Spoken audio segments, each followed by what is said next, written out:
I want you to imagine you are the captain of a spaceship, a starship. You are sitting in the cockpit. You have the coolest technology in the world, fusion reactors, ion drives, antimatter engines. You look out the window and you see Proxima Centauri. It's the nearest star to Earth. It is 4.2 light years away. You want to go there. So you smash the launch button, you fire the engines, you accelerate. You assume that if you just keep burning fuel, you will go faster and faster until you are cruising at the speed of light, and you'll be there in 4 years. But I am here to tell you that the universe is not like Star Wars. The universe is a prison, and the warden of that prison is a man named Albert Einstein. According to Richard Feynman's explanation of special relativity, interstellar travel is not just hard. It is, for all practical human purposes, impossible. Today, we are going to explore the physics of the impossible. We are going to look at Feynman Lectures Vol I, Chapter 15, and we are going to find out why you get heavier when you run, why a grain of sand is a nuclear bomb, and why the speed of light is the ultimate trap. To understand this, we have to look at the equation everyone knows, but nobody understands. Most people think this means energy equals mass. It means you can turn matter into an explosion like a nuke. But Feynman teaches us that the equation actually works both ways. Energy is mass. Mass is energy. This means that motion has weight. When you throw a baseball, the baseball is physically heavier than when you are holding it. The kinetic energy of the motion adds to the mass of the ball. Now, at 100 mph, the extra mass is tiny, unnoticeable. But as you get close to the speed of light, things go crazy. Feynman draws a graph. On the bottom is speed. On the side is mass. At 10% of light speed, 0.1 your mass increases by 0.5%. At 50% of light speed, 0.5 your mass increases by 15%.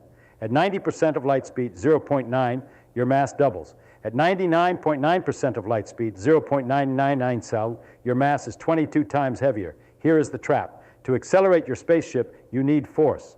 F nam me down. But as you speed up, ni m, mass gets bigger. So you need more force to get the same acceleration. So you burn more fuel. But the energy of that fuel also adds mass to the ship before you burn it. It becomes a runaway feedback loop. As you approach the speed of light, your mass approaches infinity. To push an infinite mass, you need infinite energy. There is not enough energy in the entire universe to accelerate a single grain of sand to 100% the speed of light. The universe literally puts up a do not pass sign. But let's say you are stubborn. Let's say you settle for 99% light speed. You don't need infinite energy, just a huge amount. You build a ship, you solve the fuel problem. You are cruising at 0.99. Now you have a new problem. A deadly problem. Space is not empty. Space is full of dust, hydrogen atoms, micrometeoroids. When you're walking down the street, bumping into a dust mote is nothing.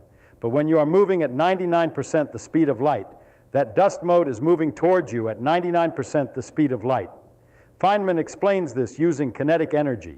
Ke chapter diffract 1, 2 MV $2, because Vaidaldus is huge, the energy is huge. Shutterstock Explorer, at 99% light speed, a single grain of sand hitting your windshield carries the kinetic energy of a hand grenade. A pebble the size of a pea carries the energy of a tactical nuclear weapon. If you fly through a cloud of dust, it is like flying through a barrage of nuclear missiles.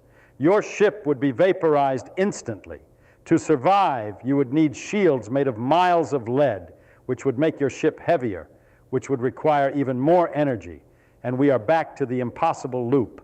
But the final nail in the coffin isn't energy, and it isn't dust, it is time. Let's assume you solve the energy. Let's assume you have magic shields. You leave Earth. You travel to Proxima Centauri at 99.9% light speed. To you, the trip feels short. This is time dilation. Because you are moving fast, your internal clock slows down. To you, the 4 light-year trip might only take 2 months.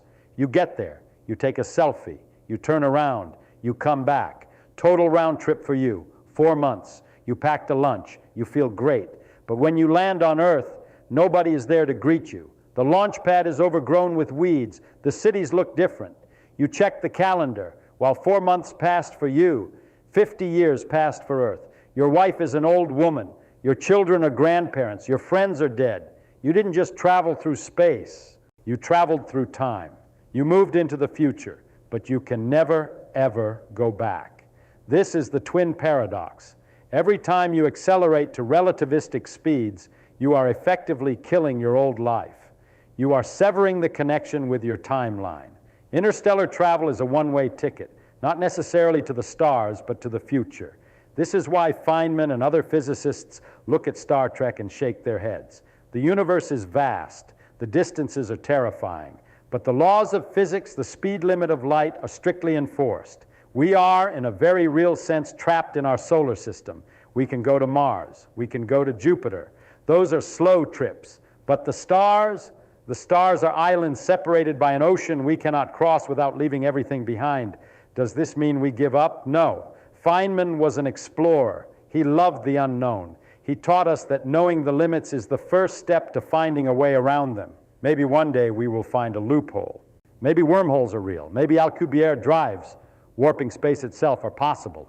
But as far as we know today, as far as the Standard Model and relativity tell us, you are looking at the only home you will ever know. The Earth is it. There is no escape hatch. So the next time you look up at the stars, don't look at them as destinations.